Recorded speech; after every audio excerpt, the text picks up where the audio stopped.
We are live. We are live. We are live. Welcome to our Met show. I don't even have the words. I don't have the enthusiasm, but that is my Yeah. good friend over there, Tom Greer. How you doing, sir? I'm doing better than I did about like 12 hours ago. I'm doing better than I was then. Let's just say that. Hmm. Sir, I am still seething. I'm still hurting, but it's cooled down a little. Yeah. Thank you. Thank everybody who has tapped into the show over the last couple of streams. Hopefully, you guys will join us tonight as well. I know it's a little later than we normally go live, but listen, it is what it is. I needed time to process, and I still didn't. It's still not registering for me. Um, oh, we have a guest here, and I'm sure he wants to troll. I'm sure he wants to troll, which is insane. It's my good friend, and you know what? I am gonna go ahead and pull him up right now, just because I want to hear what he says. We had a bet, right? Just want to go ahead and intro him before we get in here. We had a bet, and he was like, "Oh, I think Pete Alonzo is gonna get 200 million." I'm like, "Nah, I don't see that happening. I don't think that if the market didn't dictate that last year, I doubt that the market is going to dictate this year with him being a year older."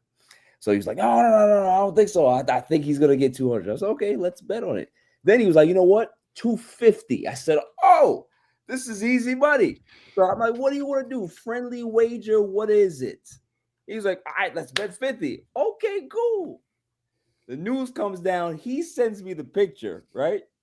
That Pete Alonso signs with the Orioles, and it says 155. I'm just like, I'm mad, but I was like, oh, wait a second. You hedged your bet a little. Yeah, Yeah. I got my money. Yeah. You hedged a little. You Yeah, got some bad news, but monetarily you came out on hey, top. I came out on top. So let See, me just we're already finding silver linings. right. So there's my guy, former Major League Baseball player, pitcher, my friend Ty Buttrey. How you doing, sir? I'm doing, Barry, here's the deal. I'm doing good. One thing that really pissed me off about that whole Pete Alonso thing, man, was he got Yeah, snubbed. He got he did. snubbed. By the Mets. Any man that has a 264 average with what is it, 400 home runs? I mean, I can't even keep Nah, up he with it has now. 264 home runs right now. Okay, so he's a home run leader.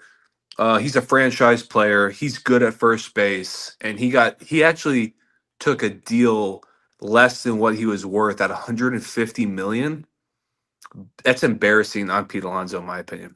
Isn't he But here, still but isn't he still the highest paid first baseman in the that league? exactly, he still has. Yeah, dude. Listen, But he is though. Yeah, Kyle Schwarber. You guys saw Kyle Schwarber, right? Yeah. yeah, Right. He almost like made the Phillies what they were, right? him. Yeah, Yeah. of course. Yeah, Yeah. yeah. Like he hits dingers, and he actually got underpaid. Pete Alonso's in that same category. hundred And percent. so what we're seeing right now is a no, I'm just fucking with you guys. I'm just messing. No, I Oh, Barry, you got me, man. You yes, got me. yes. Listen, I feel better that we won. That I won the bet, but I'm miserable right now just because as a Met fan, Yeah.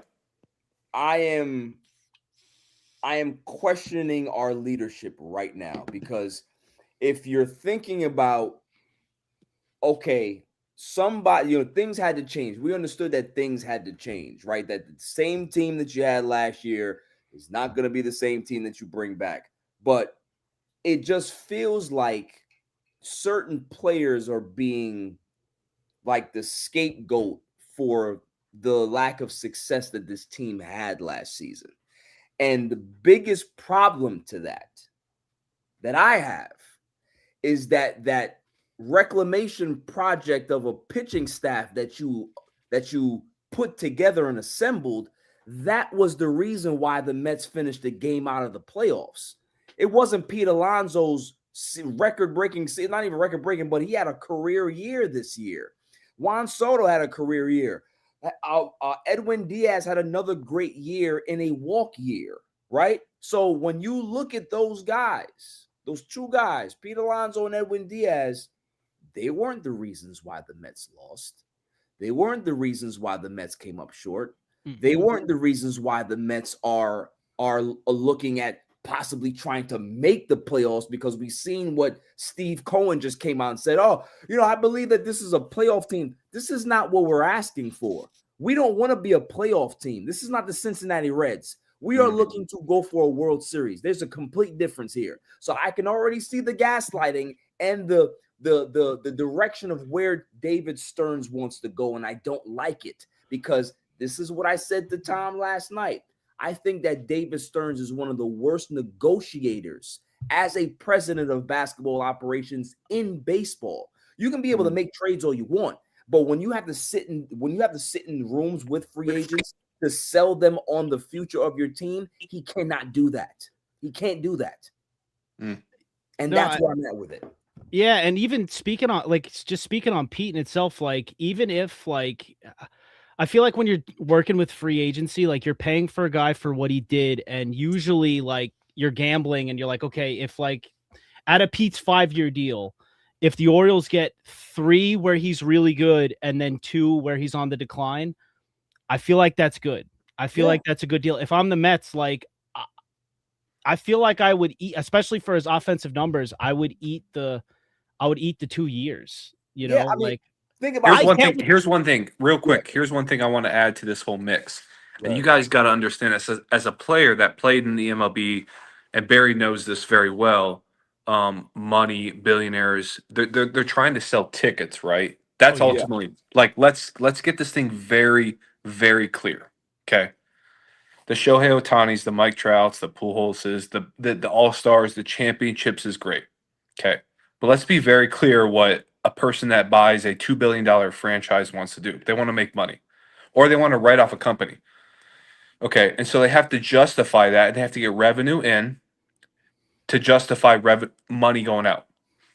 And so that's why you see these big time players, Pete Alonzo, Schwarber, who deserved every single bit of his $155 million from the Phillies. He did, as Pete did. But that's why you see these big names go for $300 million, is because it's jersey sales, it's ticket sales.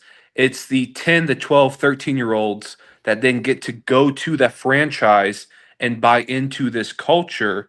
And that's not talked about enough. And I understand the Mets suck. I'm sorry. You guys have been brutal for a long time. And you can blame David Stern. You can blame, the guy, Pete Cohen. You can blame a lot of things on that. You can blame the culture.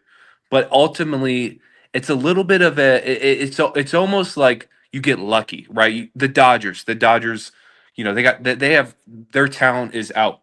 Their talent's going to outpace everyone for the next 5 to 10 years. You can't compete with the Dodgers.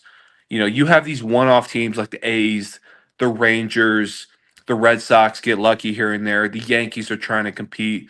The there's something that Orioles are almost trying to put a well-oiled machine together, but it's deeper than just product on the field. It gets back into revenue dollars, and I'm getting kind of deep with you guys, but like, that's why a club will spend $300 million on a guy that probably won't perform in year 4, 5, and 6. Yeah, but I think Pete Alonzo checks those boxes. He was a fan favorite. People went to the ballpark to see Pete Alonzo. Like, I think maybe there's some internal stuff going on. Well, that's the funny thing about it is we heard for I think two years that there was some issue, but actually probably since the Lindor McNeil fight, but we've heard for a while that there was an issue in the clubhouse. But what was weird was I felt like a lot of the issues got put on Jeff McNeil, and I think it's so funny that, like, Jeff's still here, Pete and Nimmo both get bounced, and all we heard from anybody was that they were great clubhouse guys, great leaders in the locker room, and that's what makes it so weird. Because you're right, like, they're all about jersey sales, ticket sales. The Mets had had the highest. Let me ask you, when's the last time Brandon Nimmo was selling jerseys? Oh no. Well, no, I'm just saying that it's funny that those are the two that got bounced, but McNeil is still here, and McNeil was the one that was the center around a lot of the controversies that was in the locker room. I totally understand why they let Nimmo go. Yeah. Nimmo's not selling jerseys. Nimmo's not selling tickets. Like people just in the New York market, it's jersey sales, merch sales. Oh yeah, IP. It's huge. The New York market. It's close to LA market, but like it's a different world out there. But what you're saying about Jeff McNeil and like the whole thing, you guys got to understand too. And I'm not trying to keep saying you guys got to understand. I know you, Barry. You see everything. But as an athlete, a lot about what is projected into the media is what you guys want to see. It's what the fans want to see, but it's not the truth of what's going on. And the truth will never be spoken because there's a code. That's locker room culture, right? Yeah. And you can't really, no one's going to sell someone out. So if there's a fight between Jeff McNeil or Pete Alonzo, it's just going to kind of go, that you guys kind of picking up what I'm saying? Yeah, I think a lot of the you're just gonna have to live in the world of speculation. Like you're never going to get somebody to drop the dime on what happened, right? Unless something really sour happens and this person just wants to go scorched earth and become anonymous source, number one, right? True. It doesn't happen rarely. It happens rarely, like what I mean. So I get it, but we're just picking up the tea leaves. Like you can see the tea leaves with certain things that are happening, right? Like you can see certain behaviors. Like I talked about it, like when David Stearns got here, I knew that from the first time David Stearns talked about Pete Alonzo, he didn't want Pete Alonzo because David Stearns is an analytics-based evaluator. Pete Alonzo does not check the boxes when it comes to analytics for somebody like David Stearns.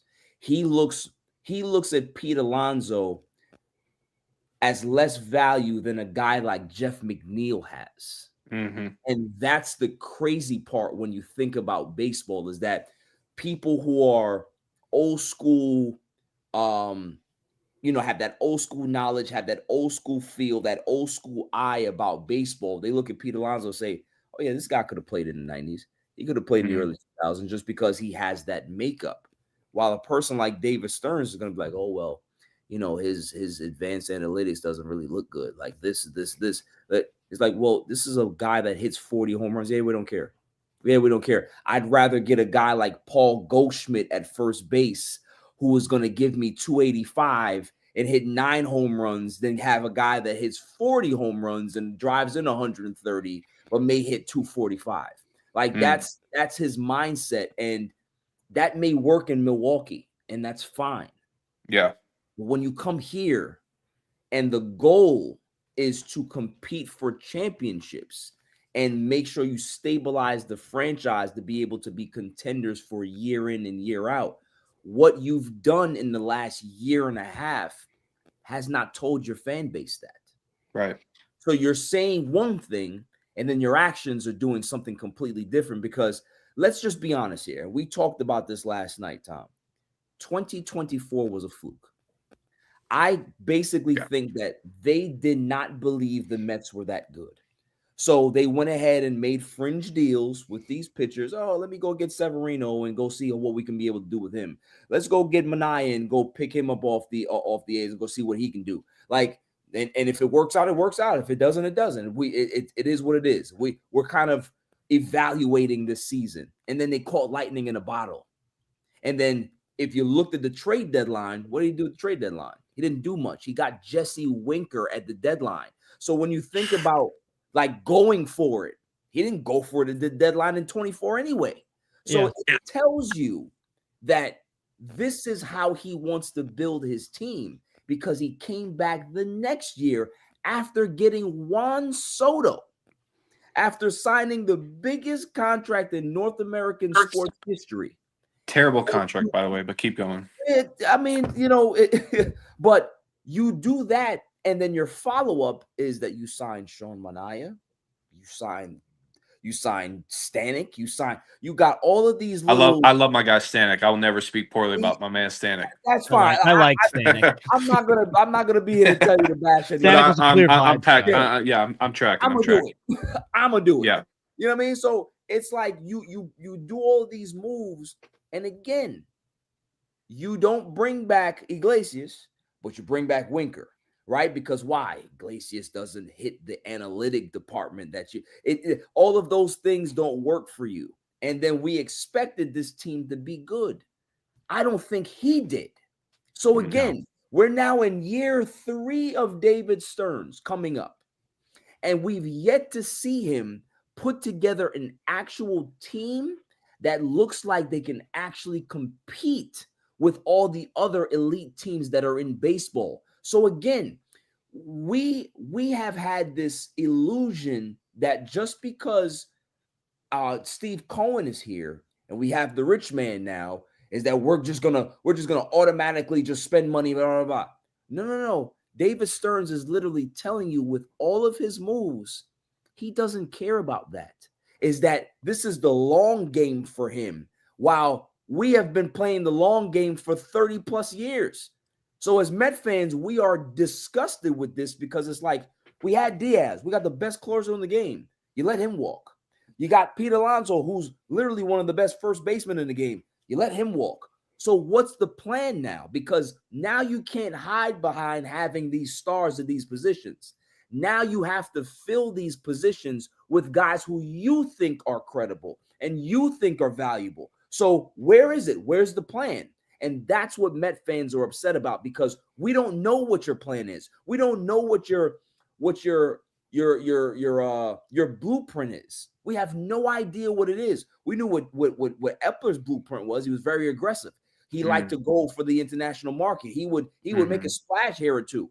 We don't know what David Stearns is. And that's what bothers a lot of Mets fans, is because he's talking like he's going to go ahead and do something, but he's gaslighting the fan base. And that's why a lot of people right now are pissed off. If you go ahead and tell people, hey, listen, I'm not going to lie to you. I'm coming in here. We're going to go ahead and evaluate things. And I can't promise that we're going to turn this thing over, like turn it around overnight, but we're going to work to be able to develop things. No Met fan will be upset right now. But there was an illusion that this team was going to compete for championships, and this is where we are. That's the problem. But here's the thing, though. I also think we have to understand who we are right now. We're the New York Mets. There is no way that we can put the Mets on a time frame on the Yankee vibe of World Series or bust. I understand that we want the Mets to win a World Series, but the Mets haven't gone. I think in my lifetime, I can count on one hand the amount of times the Mets have made it to the playoffs back-to-back years. I'm just looking right now, like, give me a competitive team. I think David Stearns wanted to do this last year, to be quite honest with you.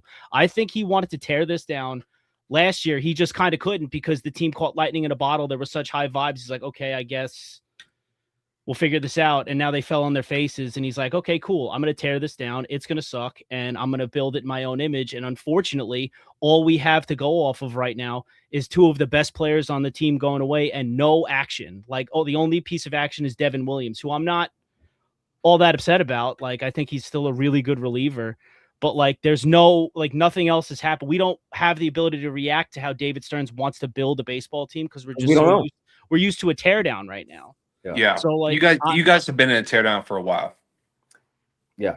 I'm sorry. I'm sorry. I'm not trying to disrespect you guys. No disrespect. What really gets me, what really grinds my gears about the Mets, and it's almost, and Barry and I have talked about this, and we've gone back and forth. You have the Dodgers model, okay? That is the premium A+ model. You should follow it. You should study what the Dodgers do. You should hire their coaches. You should hire their player development. You should understand what they're trying to build. You should copy that model. That is the best model in baseball. It's not about Shohei Ohtani. It's not about Freddie Freeman. Yes, they're paying a lot of money. But you look at the Mets. You look at the Padres, okay? They're dishing out $300 million contracts left and right. And where is it getting them? Nowhere. Not a playoff berth. Nothing. People are leaving. It's just you come in with Steve Cohen, And I don't know Steve Cohen for anything. He's worth probably 15, 20 billion. Yeah. And he can continue throwing a lot of money at it and give you these. And that's probably what happened was he came in, he was a new owner, and he goes, I'm going to buy the best players. Yeah. And he bought the best players and it didn't work out. And then he looks at the Dodgers and he goes, well, what's Magic Johnson doing over there? Because they have culture. That's the difference. They have culture, they have personality, they have swagger. People want to be in LA. LA is beautiful. And not to cut you LA off, is beautiful. It's not beautiful. to cut you off, Todd, it's that they've been building this for the last 15 years, right? Like the Dodgers have been building this, like this spending spree that they've been on. They haven't always done this, but what they did was they developed a culture. They developed the farm system. They then developed their guys and brought them up. They made good signings. They made signings. They went ahead and developed their coaching. They developed their analytics department. They built up everything, and then they said, all right, now it's time to go scorch earth. You know what I mean? Yeah. And the problem with the Mets is I understand that model. That's fine. But you got to let the fan base know that. Because if you prep us for the long game, then that's fine. But if you're not prepping us for the long game and you go ahead and you tear down the pieces that we believe as a fan base can be able to help us compete with the Dodgers, you're now giving us two different messages. That's the problem.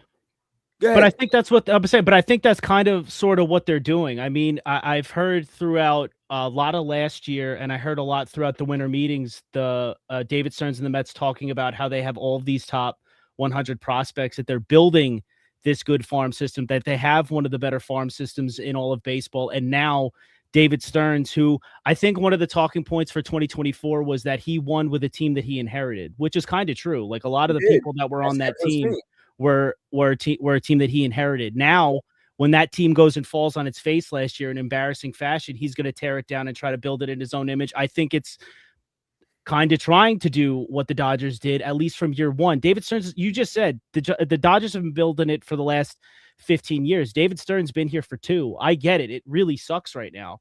But I mean, David Stearns, by all reports, has revitalized the Mets analytics department. He's definitely improved the Mets farm system. It's been 2 years. Like if we're here next year, if we're having a similar conversation next year, the Mets missed the playoffs again, an absolute embarrassment of a season. I'm all for the conversation of letting David Stearns walk, and maybe we need another voice in here. But I at least want to give the guy a chance to build his team and his I get it, but organization. Here's the difference between the Mets and the Dodgers. There's a lot of differences. Obviously. I don't know if we have enough time to list all the differences. But let's just talk about this, just the bare bones of it, right? Who's the Dodgers' lifetime player? Clayton Kershaw. Clayton Kershaw, right? Yeah. When the new management came in there and Clayton Kershaw was doing his thing, what did they let Clayton Kershaw do? Continue to do his thing. Exactly. They didn't rip him. Although they weren't winning World Series, although they weren't competing for championships every year, they never looked at Clayton Kershaw and said, "Oh, got trade Clayton Kershaw. We got to blow him up." Because Barry, that's why we have an issue. Magic Johnson has feel. That's the difference. No. He has feel. Right. He has feel.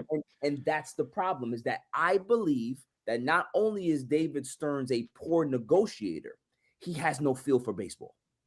Like you can be a person that can be able to look at stats on a paper and you can be able to dissect that, right? You can scout players, and that's great. You can develop a farm system. That doesn't mean that you know how to put and assemble a team of characters and personalities to win. They asked him a question about how did he feel Soto and Lindor would get along, right? You know what his answer was? Oh, these are two great players. You know, they're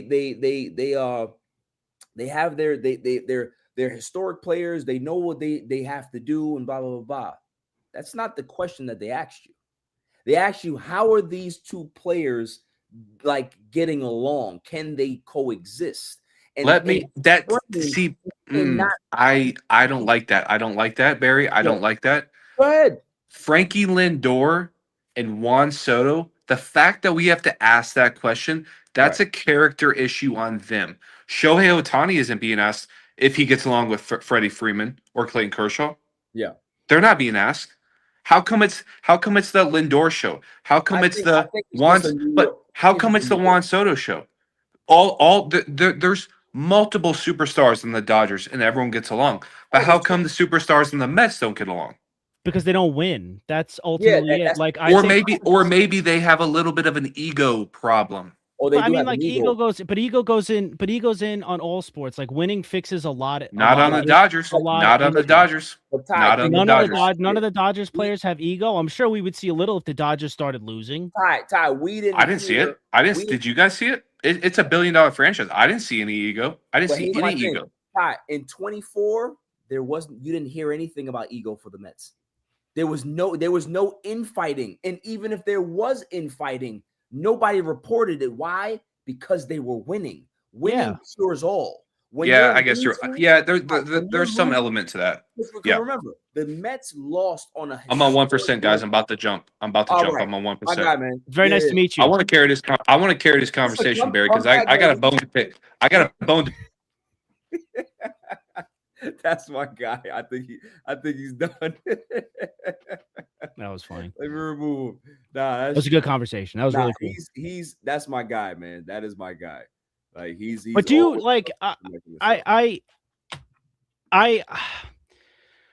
my thing is about this whole situation is I want to preface this by saying I don't believe Pete was the problem. No. Okay?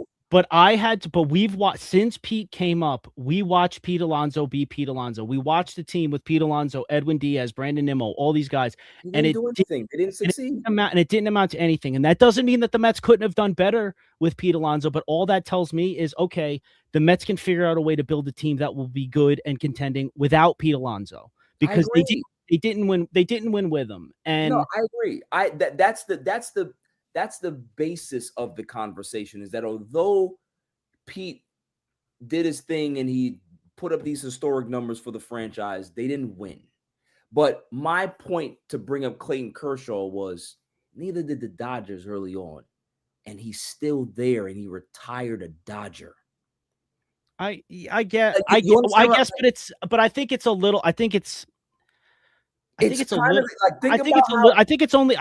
only connected because of like, I guess their connection to the fan base. That's all I'm saying. Because I think Clayton Kershaw, I think is like an all-time great pitcher. Like Pete Alonso might be an all-time great home run hitter, like for the Mets, but we're talking about just importance and for the franchise, right? Like Clayton Kershaw, when you talk about the all the greats that have played for the Dodgers, he's up there, yes. Yeah. But we don't have a lot of those, right? So this is our guy. This is our face of the franchise. And for us to not have a chance to have him end his career with us just because you feel that 2 more years on a contract is not feasible for a team that has no budget, that to me is just, it's like, all right, well, if you don't want Pete, then let me see who you go get. Because if you tell us that Paul Goldschmidt and Jeff McNeil are your answer, there's going to be riots at Citi Field next year. Yeah, no, I agree. I agree, but again, it's similar to what I said last night. Let those moves happen and then react to them then, because I just like... But I honestly think that that's what it is, though. Because I don't think that he's signing anybody. Oh no, but I don't think that's true because they have so much money to spend. They have the process. Well, that means we might see Kyle Tucker, we might see Cody Bellinger, we might see Okamoto, we might see some of these guys. You know what I mean? Like just because they didn't like Pete doesn't mean that it's going to preclude them from going to get other position players, because again, you could take it for however you want. The people that say this is just Wilpon coded messaging, I totally understand what you're saying, but you mentioned before, Steve Cohen came out and said I'm paraphrasing, that he understands the fan frustration, but there's a lot of offseason left. There's a lot of offseason left to build a playoff contender. Right. And that's what we have to understand. I want to beat the Dodgers just as much as you do.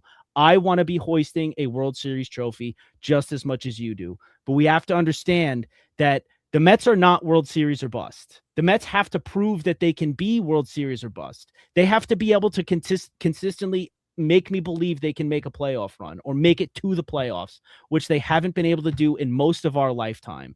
So I'm not asking for, I would like them to win the World Series next year because who knows how long we're going to be locked out for. I would love it if they won the World Series, but give me baseball to watch in August. Like, give me baseball to watch in October. Give me something to latch onto to feel like this team is going in the right direction, because I agree with you. Even at the end of 2024, I was hyped because of how fun that run was. Yeah. I didn't think it was sustainable because of how many older guys were reliable. Like, I loved Jose Iglesias, but he fell off at the end of those playoffs. Like, he was hitting like 300 towards the end of the season. He hit pretty well in the earlier rounds of the playoffs. I can't rely on that dude year in, year out, or on every game in 162 games. Yeah. You know, so I knew that wasn't real. I knew that was a fun moment and they're going to have to pivot. That's what makes me kind of upset. Like, I like that David Stearns is cold-blooded, stands on his convictions. I'm going to make this decision because honestly, if I make my decisions all based on what the fans want, I'm going to be sitting with them. I don't remember who said that, but I've heard that before. I'm going to be sitting with them. So I honest to God, I wish David Stearns would have had this conviction last year. I wish he would have just said, okay, I see this as the fool's gold that it might be. I'm going to do what I'm doing this year. I wish he did it last year. Go build your team, because I'm sorry, what was your friend's name that just came on, former pitcher? Yeah, so he said to follow the Dodger model, getting good players, developing a good farm system. David Stearns checks the farm system box. Check. Okay, he did let two of our really good players go. I understand. There's still players out there that they can sign. There's still players out there that they can trade for. I thought it was crazy that David Stearns was sitting on hot stove yesterday during the Diaz thing, and he said that they've been having more trade conversations than free agent acquisition conversations, which makes me think that there's some stuff in the works, whatever that might be. I saw a Cardinals reporter said that they might be linked to Wilson Contreras. Which is crazy, actually. That sounds crazy, but if you go look at his numbers as a first baseman and as a hitter, as a bat, obviously, it's not that bad. It's actually not that bad. But I just wish David Stearns would have done this, ripped this Band-Aid off earlier and built the team in his image so we can actually have a conversation about what his team actually is. Because that's what it is. Like, the Dodgers had 15 years to build this juggernaut. David Stearns so far has had 2, and this is the first year that he's actually sinking his teeth in and building a team the way he sees fit. You know? Yes, I agree with. I understand all of that. I do. But the part that bothers me, and the part that I have a very, very deep feeling that it's going to happen, is that we are going to get the prospect tour next season, and I don't want that. No, I agree. I don't want to see Ryan Clifford. I don't want to see Jet Williams. I don't want to see any of these kids that are this is what is going to, because I'm telling you right now, the way Met fans are feeling right now, I have 15 friends that have season tickets or they're frequent goers to the games. They've already had conversations with the ticket, the season ticket people, and they said they're not renewing. This is, if Steve Cohen told us, yo, I spent all this money, I put a good product out on the field, I expect you guys to turn out to the ballpark. And what do we do as fans? We said, you know what? You're right. And we set records for our franchise in regards to attendance this year. What is the message this season? Well, that's not done yet. I get it, but I'm just talking about right now. If the season were to start today, and you have this roster going out there to compete, and now you're going to call up the kids to go fill those spots, you are not generating much revenue in attendance. No. But that's why you have to understand that can't, like, that's not gonna like we're not gonna break camp. But Like, you're talking, and this is the thing that I want you to understand is that you're talking in absolution, right? This can it can happen. it can happen. We've Absolutely. seen it happen with other teams that they literally don't spend any fucking money and just reset the actual budget. There's a reset budget year, and that's what it feels like to me.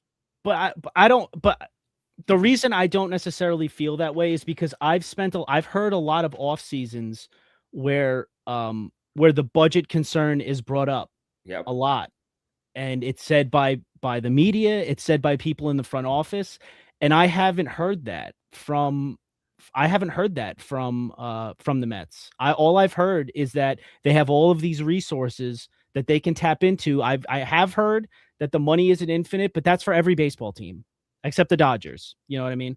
But I have heard that they've said numerous times that they have the resources to go get who they need to get. So, and when I hear that we're going to be trying to contend for a playoff spot, like a team that's trying to contend for a playoff spot isn't doing a let's see what we have here. That's not what that is. Like, and I just can't. I think there's a really good chance. I think there's a really good chance the Mets starting center fielder this year is Carson Bench. I think that's a really good I think it's a really good chance that happens. I don't think it's a really good chance that happens for Ryan Clifford to be taking first base because I think David Stearns already said that he's going to be starting the year in AAA. So I don't think he's going to, unless he wows everybody in spring training, which I doubt. He's going to be starting the year in AAA. Jet Williams, if Carson Bench is taking center field, I think they viewed Jet Williams as a center fielder. I don't know if they're just going to give him they view Carson Bench more as a corner outfielder. But I think right now it's that. I think right now, if they don't sign anybody, which again I think would be insane to think, but if they don't sign anybody, he might play a corner spot. And yeah, and I don't know. I don't see a team. Yeah, I don't see a team that's trying to tell me that they're going to try and compete for a playoff spot and then saying we're going to create all of these holes and then just fill them with unproven rookies. It does like that. The math doesn't math for me on that one. I get it, but you know what I mean? Feels like gaslighting. I was a Dallas Cowboys fan for quite some time, and Jerry Jones did the same thing. He would tell you we're going all in, we're doing this, and then free agency will come in and he doesn't spend a dime. Well, it's true, but I mean, like, but again, in reality, like the free agents that are available that were available all off season, like I think Pete probably would have been the best one, and even then, like I said, if you would have just ran the team back with like Pete Alonzo and a couple other ancillary moves, I don't think that they're competing with the Dodgers. You know, I don't know if there's that like I don't know if necessarily like bringing back Pete and Diaz is going to mean that we're going to be any closer to competing with the Dodgers. I think that bringing back Pete and Diaz makes you on par with certain aspects of the Dodgers, because the Dodgers, the one weakness that the Dodgers had was closing games. And if you can be able to have Pete, that's a very good hitter, that's a power hitter that protects Juan Soto in the lineup, because we haven't even mentioned Juan Soto. Yeah. The fact that you now have this generational hitter in your lineup with no protection behind him or in front of him, I would be shocked if Juan Soto doesn't get walked 170 times next season. Yeah, but that's the thing. But that's the thing. Like of all the messaging that we're getting from the Mets, because I think that's also something that's really frustrating. Is like if David Stearns, one of the other things that he did was he might have killed all the rats, because like I don't know if it's just me, but I feel like the Mets have been such a quiet, no leaks or like little to no leaks player move wise organization since David Stearns got here. You know, like I feel like you don't really hear about the moves that he's going to make until he makes them. Right. You know, even the Soto stuff. Yeah. Like we heard that the Mets were involved, but like it was still kind of wishy-washy. Like they weren't sure how real serious he was until the deal got struck, and it's like, oh wow, okay, the Mets went in. So I think that's what's kind of scary, and that's what kind of makes it frustrating, is that we see that Diaz and Pete's leaving, and then we don't really see a lot of tangible evidence of who the Mets are connected to or who the Mets are going after, because the Mets just are keeping everything kind of tight-lipped. So I think if we had a few leaks, like if the Mets were in on Tucker, if the Mets were in on all of these other guys, I think you'd be feeling a little better, like, okay, I guess I see what kind of plan that they're going for, but they're not doing that. I'm the same way that you're afraid that it's going to be a rookie tour of just filling all these holes with rookies. I'm kind of in the other side saying, look, I got a guy that's telling me we have all these resources. We have an owner that's willing to support us with all the resources that we need. My brain's telling me, and hearing how he's so active in the trade market and how he's saying that there's still players available, all that's telling me is, okay, Pete didn't fit the model that he wanted. He's going to go get his guys, whatever that might be. If that's a Cody Bellinger because he can play multiple positions, if it's a Kyle Tucker because he's probably an average outfielder, but he's an above average hitter and base runner. I'm going to have to let him do it. I'm going to believe that that's where we're going, because again, because I think when he got here in 2024, maybe I'm wrong. Hopefully you have a better memory than I do, but I think David Stearns very much made it clear that it was an assessment year, that it was a, let's see what we have kind of thing. He's seen what we've had for 2 years, and now he's going to try and improve on it. I don't think it's like a, let's see what we have again. We're not going to see what we have in 3 years, because what if you haven't seen what we have, what have you been doing for the last 2, So, the Mets are in the market. All the Mets keep telling us is they're trying to win. They're trying to win games. So all I can think of as a fan is, okay, this sucks, but where we move, let's see where we move to. Let's see what from now until spring training looks like. Again, if we're sitting here and our moves are like, I think I texted you yesterday, I might have said it on the show. If our moves are like Michael King and we'll even use the rumor that came today, Michael King and Paul Goldschmidt and Jeff McNeil, I will be right here with you telling you, I don't know what this plan is. Fire this man back to Milwaukee. I will absolutely say that with you. So so you're basically saying that they have until spring training to prove you right or wrong. Yeah, absolutely. They have until the offseason's over. Absolutely. Like, until all the dominoes have fallen, I can't make an accurate assumption, because like, this guy still has to build a team. Like, I don't think anybody, the Mets included, think that they have a contending team right now. I don't think so. David Stearns wouldn't talk about trading this much and wouldn't talk about player acquisition this much if he didn't know that that's what has to happen, that this team needs an influx of talent to make it better. You can't sit and watch a pitching staff fall to pieces, a bullpen fall to pieces, and a lineup with Pete Alonzo that can't hit with runners in scoring position and tell me I don't need to improve on that. I need to take from it to be close to the Dodgers. And that's what the ultimate goal is to get closer to the Dodgers and be a stable contender. And the team that they've had over the last few years is not a stable contender. But you know what grinds my gears, though? You know what bothers me is that there's a team in our division that's a little bit ahead of the curve than we are, and that's the Philadelphia Phillies, right? They have been to a World Series. Yep. They have been on the precipice. They have, very, very much underperformed in early playoff rounds. Yeah. Right, in the last few seasons. But what did they do? They said, there's no way we can lose Kyle Schwarber. We have to keep him.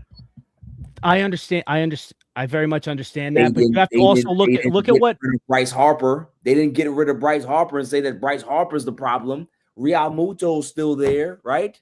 Well, no, I think he's still free. I think he's a free agent. Is he a free agent? I think he's a free agent. Yeah, I think he's. You know what I mean? Like, no, I know what you mean. I get what you mean. But go look at. Is still there. Like, come on now. Well, I don't know how badly Zach Wheeler's hurt. I think he has the thoracic outlet. Yeah, so we'll see what he comes back to. We know that basically ended Harvey's career. But go and look. But dude, I'm sure the last 2 years you have gotten as much enjoyment out of me with Phillies suffer, of course. the Philly suffer and the Philly post games after them coming up short time after time after time after time. Like, yeah, bring back Kyle Schwarber. That's great. What else have they done? The Phillies showed you last year that they didn't have enough to contend. The Phillies were lucky that the Braves sucked and the Mets sucked, that they could sleepwalk to a division title. No, you know what I mean? But what I'm saying is that they evaluated their team and said Kyle Schwarber is not the reason why we're not winning. We just need to go ahead and go fix up this roster and build around these guys. We can't, if we lose Kyle, this team is not going to be the same. We are going to say the same thing about our Mets in 2026, is that without Pete Alonzo, without Diaz, this team is going to feel and look a lot different. And that's all I'm saying. For a team that struggled offensively last year, we can only talk about right now. Obviously, there's much offseason to go to, and we're going to have a lot more shows to discuss the moves or the lack of moves. But we can only talk about right now. That doesn't make sense to me, because if Pete Alonzo was willing to play DH, if he's going to go to Baltimore and play DH, he could have done it here. Yeah, I agree. You could have still had your Paul Goldschmidt play first base. You still could have had Akamoto play first base. You still could have had whoever you wanted to call up and play first base. But Pete was here as a DH to be able to help this offense stay relevant. Without him, I don't know how you get protection for your generational player. That's what concerns me. And that's how the Phillies looked at it. They said that we need to keep Kyle because Kyle helps Bryce be better, and they both help each other. What do we have? Nothing right now. Nothing right now. But again, like I said, that doesn't necessarily mean that protection isn't coming. Like I agree with you. I would have. Who out there is better than Alonso in regards to being that type of protection? I mean, Kyle Tucker's really good. Like really good. Kyle Tucker hasn't hit 38 home runs in years. But you don't have to. You don't necessarily have to. The dude gets on base. He hits home runs. He hits for average. He steals bases. He's an average. Which, I mean, again, I will beat the drum that Pete was disrespected defensively. But if you want to play the numbers, he's better defensively at his position than Pete is. And I'm not saying that. You would give Kyle Tucker 10 years, but you won't give. I don't know if anybody's given Kyle Tucker 10 years. It hasn't happened yet. I think somebody will. Maybe, but when that happens, I will react to it. But I'm saying currently, right now, all of the things, everything that we know right now, Pete Alonzo is gone, and while I agree with you that I would have given Pete the 5 easy. Like if I would have given Pete 5 years, dumb easy. But I realize that's because of my fan attachment. I totally understand that. Dude's a great hitter, awesome. I think I would keep him more because he's just a career Met and hits a ton of home runs. I'm totally on board with that. But I would also rather my president of baseball operations, if he doesn't like a guy, fine, cut bait, do your thing.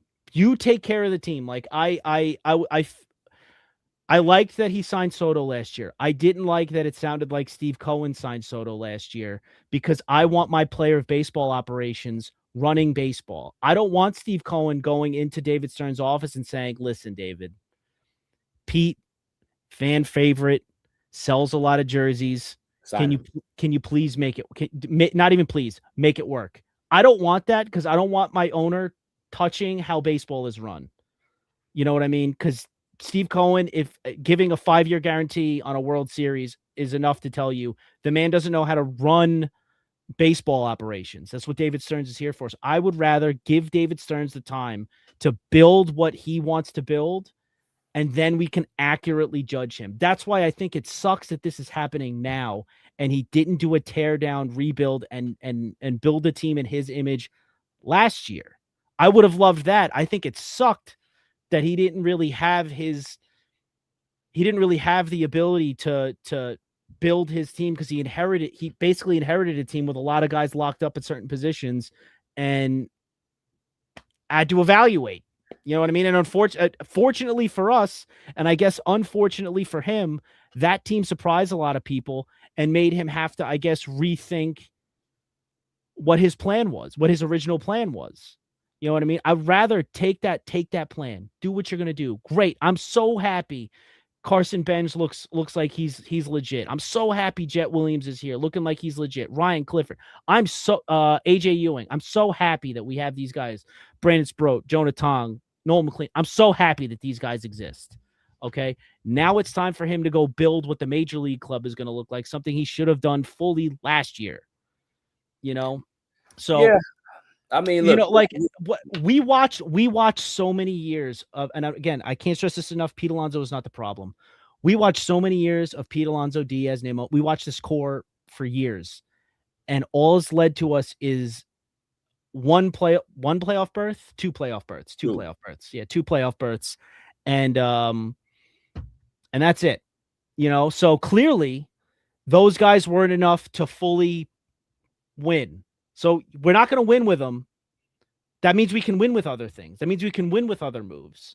And if a team is telling us that we want to win, we're not here to evaluate. We want to win. We want to be a playoff contention. We want to be in the conversation with the Phillies. We want to be able to keep the Braves knocked down a peg. We want to be able to at least compete with the Dodgers. That's what they're telling us. So I have to believe, okay, if that's what you're telling us, do it. Let's see. You know, like, make the moves. And all right. Well, listen, we're gonna see, man. We're gonna keep watching this, and you know, the next shooter drop for the Mets, we'll be back on here to discuss it. I gotta go tend to my son. I will go ahead and go drink some coquito that my wife has made, and it has rum in it, so it'll probably put me to sleep and numb the pain.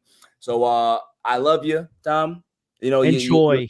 You're always going to be the rational one of this crew, but I am not happy. I'm just not happy, and I'm gonna go to bed angry, and I'm gonna wake up angry. If the Mets have taught you anything, it's, you said it earlier, there's always next year. You just got to be patient. You just got to be patient. Let Stearns cook, and when he comes up with a shitty dish, we will critique it. We will Gordon Ramsay the shit out of it. But let that happen first. We ripped off the Band-Aid. It is currently an open wound. Let him redress it, put the new Band-Aid on it, and let's go into 2026 on higher vibes. No. I understand today sucks. Today is never going to be fun. Losing fan favorites is never fun. I'm sorry for getting long-winded. It's never fun. But there is light at the end of the tunnel. There is supposedly a plan. Let's see it come to fruition, and then we'll make our final decisions. Just do that. I'm going to take your word for it, but when spring training comes around and I haven't seen any good moves, I'm coming in here like a man on fire. Okay? Do it. I expect nothing less. My man, I'll see you later, man. I'll catch you later. Later, guys.